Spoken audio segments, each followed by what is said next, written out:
Welcome back to another video, and today we're going to be doing a stock market portfolio update video.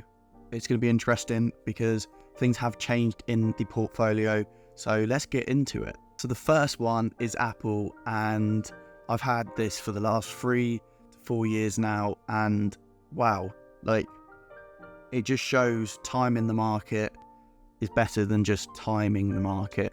And I'm going to be really hypocritical later on in this video because I actually want to ask a question, and I think I know the answer in my head anyway, but we'll carry on with the video.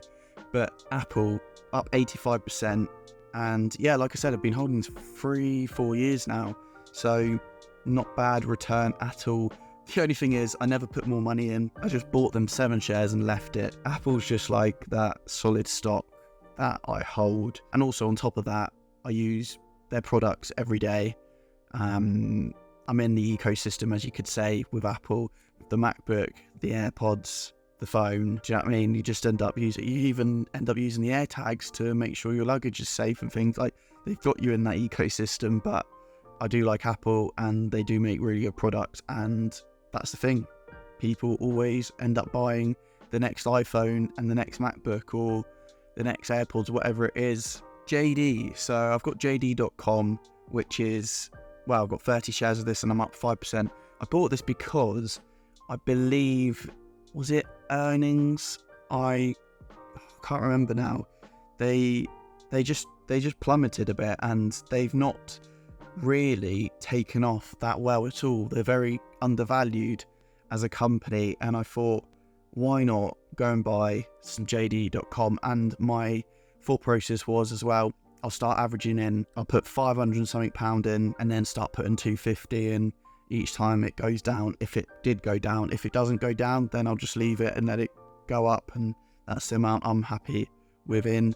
But yeah, they've also announced that they're doing a share buyback, which is really good, and I do think this will start having a bit of a rise, like Alibaba. To be honest with you, Alibaba's been struggling, but they've started to get a bit of recognition. Same with PayPal as well, so hopefully we can start getting some nice moves with JD.com. Palantir, so this is my famous stock that everyone's, I guess, knows me for in watching my channel. JD, bloody hell, Palantir is my biggest holding, and I've got 546 shares of this, and we're up 64% nearly.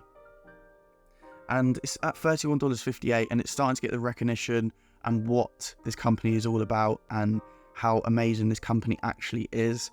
And I've always said it, I do believe like this is just going to be an absolute powerhouse and a monopoly in the AI space of the world, really. And I just think a lot of companies will start using Palantir and knowing that they can use Palantir to save money and speed things up. They just do a whole range of different things, helping out the NHS, helping the governments. Like, it's just a really good stock to hold because they got the commercial side of things, and then they've got the government contracts. But yeah, it's up at the moment. Not going to be buying any more shares because obviously it's a bit pricey at the moment for me. And yeah, my average is $19, which obviously still to this day kind of annoys me because I was buying Palantir 3-4 years ago at a very overpriced, well, it was so overvalued. Like, I was buying it at $26 and $26, $25, $24, and I managed to bring it down to $19 when it went down to $7 and $8. And then yeah, but it even shows, like, if you do find a good company or a company that you personally do believe in, obviously then you're going down the route of, you could say, gambling on the fact that you do believe that company will do well, and you're not really going off earnings as such, you're just believing in the product and what that business is capable of doing. But at the same time, they were showing growth even back then, and even just the company in itself and the business model that they were going down, I just really did believe in it. And regardless of the mistakes I made at paying the price of such an expensive price back then, it shows it still paid off years later, that I am now up 64%. PayPal is now $72. I actually didn't know that, to be honest with you. Got 119 shares of this, up 28%. And that's another cool, that's nice to know that this stock, I bought it when it was in my opinion, undervalued, and it's starting to get the recognition it sort of deserves, to be honest with you, because PayPal got hit bad and it kept going down really. And yeah, that was another undervalued stock, and it's still not at the price target I want to sell PayPal at the moment, but it's just nice that it's had a bit of a good run the last few months. SoFi Technologies, good job. We are now in the green. It's $8 a share. It had a really good run in the last week, and we've got 215 shares and up nearly 3% on this. So that's nice to know that we're actually in profit now with SoFi, and I do like this company as well. Tesla. So this is the one I want to talk about. I am annoyed with myself not buying when it was $150 a few months ago.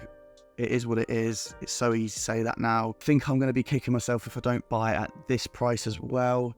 And we are down 3%, and I do want to get more shares of Tesla. Tesla, out of my whole stock portfolio at the moment and stocks in general, Tesla has got my eye the most on. This is the one I want to buy the most. I want to buy at the moment at these prices. They are tempting to buy at these prices, and I think it's going to start having a really good run, especially as well when interest rates are going to start going down, which it sounds like they are. I think Tesla is that one that I want to start buying, and but then I also want to have a certain amount of cash for a potential crash, because the S&P 500 has been running up a lot recently, same with the QQQ and a lot of stocks, and I just want to have a nice amount of cash to buy these big dips. But then, like we say, you shouldn't time the market as such, because just timing the market is just as important. That's the main thing really. Timing the market wins all the time over time. But you know, when you just think, it's my luck as well. Like if I was to buy now, there'll be like a crash. But yeah, I'm tempted to start buying in and buying some more shares of Tesla. Let me know in the comments if you guys are buying Tesla or eyeing up Tesla, or think it's a good price, or do you think it's not a good price? Let me know in the comments. I'll be interested to know. And also leave in the comments and let me know, are you holding cash? Are you building a cash position for a potential bit of a dip in the markets, or are you buying? Let me know in the comments. I'll be really intrigued to know. So let's add up all of the stocks and see how much it's all worth now. And yeah, so my stocks in total comes to £28,269, which, yeah, no, I'm happy at that. That's good. Nearly getting to that 30k mark, which is awesome to see. And yeah, I do think I'll be buying some more Tesla, but you'll have to see in the next video. All right, like and subscribe. See you guys in the next one.